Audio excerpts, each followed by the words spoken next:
Hi, how are you? I'm good. How are you? Very good. I'm so excited to talk with you about season two of Mythic Quest, especially that with the episode Everlight, we kind of got a nice reintroduction back into the characters, into the show. What was that episode like for you shooting it? I mean, honestly, it was a dream come true. For anyone that's seen it, it's kind of like just like a checkbox of every actor's like what you hope you might get to do in your career. But the idea behind the episode was at the end of season one, we released this quarantine episode that addressed the reality of the pandemic and what it was like to work from home, but also what the loneliness was doing to a lot of people and the way that it changed people's relationships. And so I guess we knew that we couldn't go into season two without sort of like establishing like a re-entry into the workplace, as so many of us hopefully are soon going to be able to do. So Everlight is, I mean, at its core, it's kind of like a celebration of togetherness. But the way that we present that in the episode is that we have this party in the office called Everlight, which is based on mythology from the video game that the team produces, where we get to do a LARPing tournament, which is live action role playing, like I guess you would like sword fighting essentially. So we all got to dress up and do all this really cool fight choreography, and the set design became magical and fantastical. And like it was honestly the days that I got to walk into work that we were shooting that episode, I was like the love heart eyes emoji. Like I was looking around like, oh my god. It must have been quite a change too from the quarantine episode, because your character Poppy experiences a bit of a breakdown at the end of the Yeah. episode. And I think I had read that you'd said that, one of the lines was really triggering for you about how your family was so far away. What was it like to shoot that episode? Yeah, I mean, I think I was going through what a lot of people were going through. We shot that episode.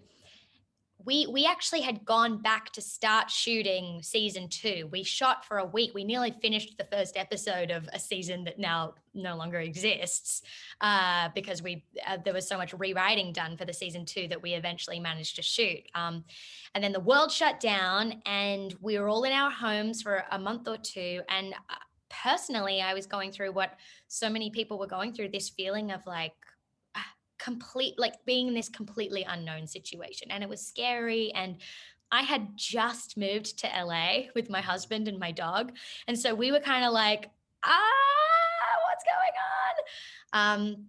And I missed my family, and I think everyone missed being able to find that comfort in being physically close to the people that they care about. And so that's kind of what that quarantine episode was about this idea of like, we need human connection in order to feel safe. And so yeah, we shot this scene where Poppy is sort of at her lowest point, and I'll just say it wasn't hard for me to access that. What's your entry point for Poppy? It's so interesting she gets to be Australian like you. Was Yeah. that a major consideration? Well, when I was auditioning for the show, I had sort of an interesting casting experience. I went in for I'd always been in love with Poppy, but the way that she was originally written, I wasn't really right for her. So I was auditioning for other characters, and Rob was amazing and encouraging and transparent right from the beginning. He was basically like, "We want you in the show. We just don't really know where to put you." And eventually, I was lucky enough that they decided to basically change a bunch of things about how the character was originally written so that I could play Poppy. Mhm. And one of those things was that they made her Australian. I don't know if that was just because my American accent was so bad that they were like, you know what, let's just let her do her own accent. And then yeah, there were a few little things that got adjusted for me to play her. And the thing that I really love about this character is she's this incredibly intelligent woman in a male dominated industry. But we don't necessarily make her into like this perfect like feminist hero. She's really not. She's extremely flawed. She's extremely selfish. She can really be a jerk. She's not very good with people. She's just as outrageous as the men in the office. And so I really like getting to explore this idea of imperfection in her. Mm. One of your episodes this season in particular addresses that. It was so much fun to see about how you kind of embrace the mess within. Yes. And it turns out that you're actually the mastermind and playing the strings the entire time. Yeah. The fun thing about Poppy this season is I think, you know, you really get to see a lot of her insecurities exposed in season 1. And then in season 2, I think she sort of starts to come into her own a little bit in deciding what kind of a leader she wants to be. And I don't necessarily think it's a very good leader, but it's funny to watch. It was funny for me to read the scripts. And then, yeah, I think she has a new confidence in her messiness. Mm-hmm. Do you actually, Poppy doesn't understand a lot of the cultural references, like Back to the Future, Short Circuit. You probably have a few of those as your reference points, I imagine. Yeah, totally. I mean, so like in the Everlight episode, we have this running joke about Poppy not understanding Iron's references. Iron's the character that Rob McElhenney plays. And like, obviously, I know who Rudy is, but there's a moment in the episode where he references Kerry Strug, who I actually didn't know. I actually didn't know who that was at all. And I think we did like a whole running gag with it that didn't make it into the episode where he's like, I was like, maybe because she's American and not Australian. And he was like, she transcends international lines. I was like, okay, sorry. I'm Canadian and I actually do remember that. I hope you got to see the inspirational jump, the vault that she did though. After. I did. I mean, it's of course, the minute that I said that I didn't know who Kerry Strug was, Rob was like, look at this. It's pretty cool. How much do you feel on a show like this, which is so fascinating? How much do you feel like there's observing going on and they're taking little bits of you and kind of putting them into the show? A lot. I think a lot. I think that that's kind of the beauty and the genius of the show. Like I'll see things written into scripts that I'll be like, okay, I know that's directly from like, and because we're all sort of friends as well. And a couple of the writers are also a few of the writers are also in the cast. And so I think they get to see all of our little idiosyncrasies and be like, oh, that's funny. In season 1, there was something written in the script when I'm in a mocap suit that it just said Poppy does a funny little dance. And I was like, oh, that's just taken directly from me. Because I greet people on set by being like, they were like, let's put that in the show. I remember that in the episode too. It's my signature move. Except that Poppy has a fear of singing in public. And that's not necessarily your background. I studied to be a musician for like the better part of my childhood and young adulthood, actually. But you know what? I think that they wrote that in not because I can sing, like I studied to be a singer, because they didn't want me to sing well. And so I was sort of like trying to find the right balance in that. I know the scene that you're talking about of not being a great singer without, it is a very sweet moment. So like, of course my instinct was like, oh, this will be so funny for me to sing badly. And they were like, no, we don't really want it to be bad. We just want it to be not very confident. So that was, like, yeah, I really like the way that ended up coming out. But, you know, I do relate to it because I think sometimes, I mean, part of the reason that I decided to not be a musician was because I wasn't the best at it. Like I could do it. I'd been studying it since I was like 4 years old. But in that world, as in so many worlds, you know, there are people that are just, I mean, they're so committed that they get to this level that you look at them and you're like, I don't know that I'm committed enough to that I'm going to be able to get to that level. Whereas I've always felt with acting, like I would put my entire heart and soul every day into this, whatever it takes. And so that was kind of part of the decision to leave that world and enter this one. Seeing you in things like A Girl's World, Please Like Me, I'm watching again, and your arc, it's like cringe comedy at its finest. Was that sort of a nice entry point into this world? Gosh, that show is so good, and I loved getting to play that arc, and that was my character on that show was such sort of a complicated character. I mean, I play this teenager that starts hanging out with these 20-something-year-olds, and in so many ways, she's actually more mature than they are.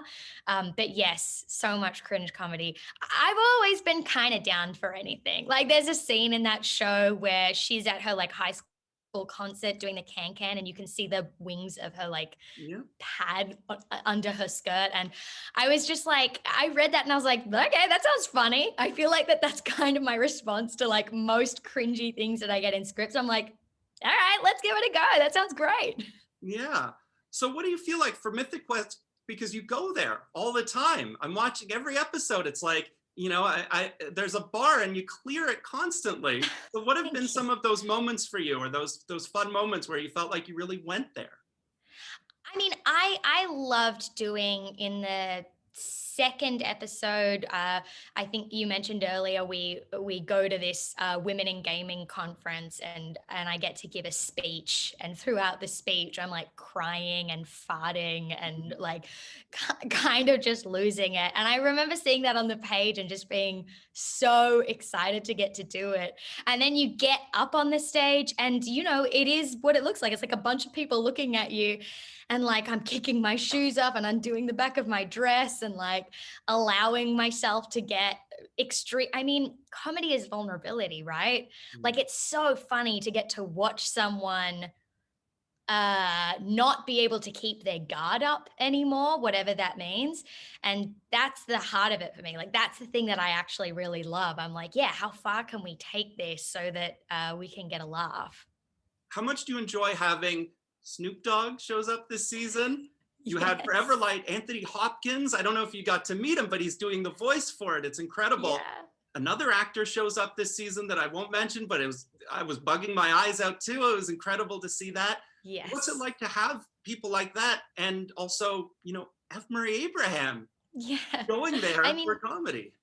honestly, I think that it says, and I can say this because I'm not the person that writes it. I just show up and say my lines, but like, I think it says a lot to how good the show is. Like, that these people want to be involved in this thing that we're making. And yeah, like, I know you're not mentioning the name of the actor that comes in a little later, but similarly to F. Murray Abraham, we're attracting these actors that are of this incredible caliber, like people that you admire, like at the top of their craft, want to come in and hang out with us and make this show with us. And I just feel extremely fortunate, not just that I get to work with these people and learn from these people, but also that I'm on the show that they want to come and guest star in.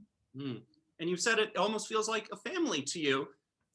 I feel like Yes. it really starts at the top too, with your relationship with Rob as Ian in the show. That, you said that this was going to be a friendship, that you didn't want to have to make it into a relationship. You talked about that, but the chemistry between the two of you is incredible, and really, for me, I think it makes the show. What was it like to find that with him? How do you find that click? I mean, he's just genuinely a really lovely, incredible person. And I feel like when you meet him, you sense that right from the get-go. I mean, he's like a titan of television, really. Like, Always Sunny in Philadelphia, his other show. I mean, it's been running for as long as it has, like, 15 seasons or something like that, for a reason, which is that I think he knows how to make something, and all of the people in that show, of course.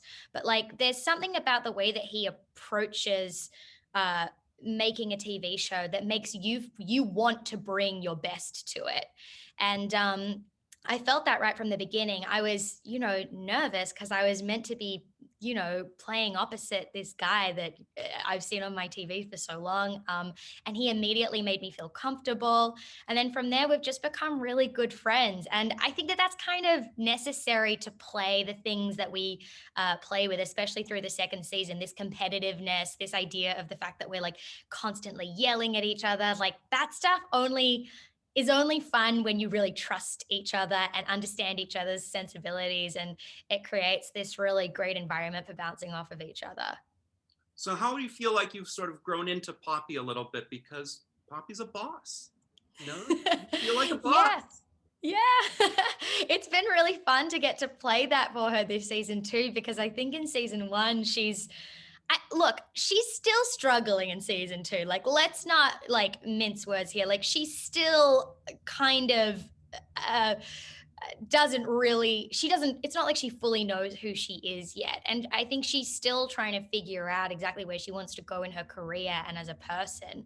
But I think, she's been through season one, she's trying to prove herself. And then she comes into season two with a lot more confidence in having something to offer. And I wouldn't say that my personal journey with the show mirrors that exactly, but there's definitely an element of like shooting season one. This is the biggest gig I ever got. And I remember shooting it and being like, oh gosh, I really hope that people don't hate me or hate this character or wish that I wasn't in the show. Of course, you're going to think sort of slightly narcissistic things like that, like, oh, I'm going to ruin the show.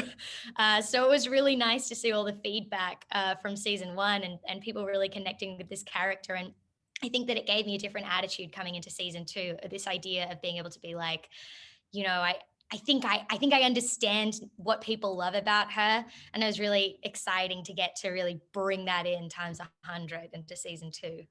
You have so many interesting fans of the show that reach out. Like Barry Jenkins is a huge fan of your show. Yes. What kind of stuff do you like? What have you been enjoying? I truly love television. I look, of course, I love films. I feel terrible. I've been trying to get through all of the Best Picture nominees for as we're speaking, the Oscars are this weekend. So I'm trying to get through all of those just before Sunday. I was like, oh wow, I really left this late. I love film, but I think television is one of my first loves. It's like the thing that really made me want to be an actor. And so I love the kinds of like warm, cozy comedies that, make you feel comforted. Like I grew up on Friends and I've seen like every episode of Friends too many times to count. But something that's really exciting me at the moment are these really specific stories being told by, multi-hyphenate creators. Like last year, I was obsessed with the second season of Rami. I loved Pen 15. I loved Fleabag when it came out. Like these shows that are people that have these incredible visions and really left of field ideas of how to execute them. I think so much of that exciting stuff is happening on television right now. And I think our show is kind of one of them, which is cool. And that's the stuff that I love to watch. So I got to ask you lastly too, because of music being your background and music has meant so much to people, what kind of songs and albums have taken you through this sort of pandemic time?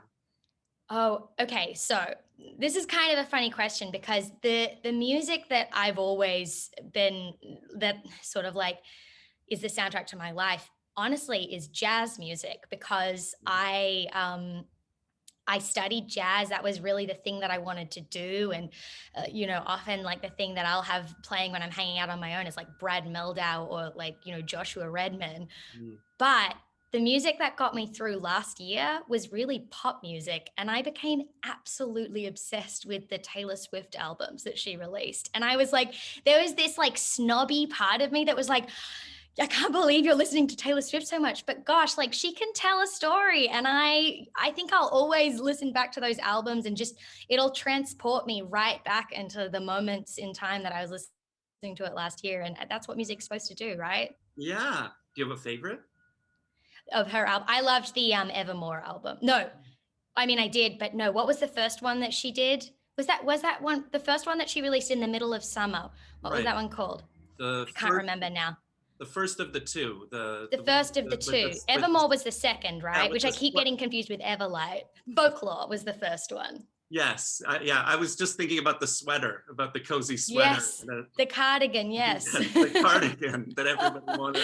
I just like, me and my husband, who's also like a bit of a music snob, we would just like put that album on and sit on the couch together and just like weep and sing along. And like, there was something about that album. Yeah, and I think too, with the show, you've done such an incredible job of getting from, that quarantine time, the Everlight episode, sort of getting back into it. and then acknowledging it too on the show, which I thought was so brave to say, look, you know, it's been a shitty year and there's a virus, but we're getting this done. Yeah. It's like trying to find the hope again after having sort of been beaten down so much by the circumstances of the past year. And then going into season 2, what we really wanted to do was kind of put all of that behind us. So when we come into season 2, we're not talking about the virus anymore. You know, we're not talking about PPE and social distancing. We're really back into that space that we were so used to before 2020 of being able to focus on other much sillier things. Mhm. And it makes for an incredible mix of comedy and also poignancy as well too, to be able to feel all the feels, which I think is so incredible that you did that on your show. So congratulations for that. Thank you so much. And you were so great this year. I was really, really liking everything that you did. And That's I think, very kind. yeah, Thank I you. think it's really fantastic what the show does. And I can't wait for people to see it. So thank you. Thank you.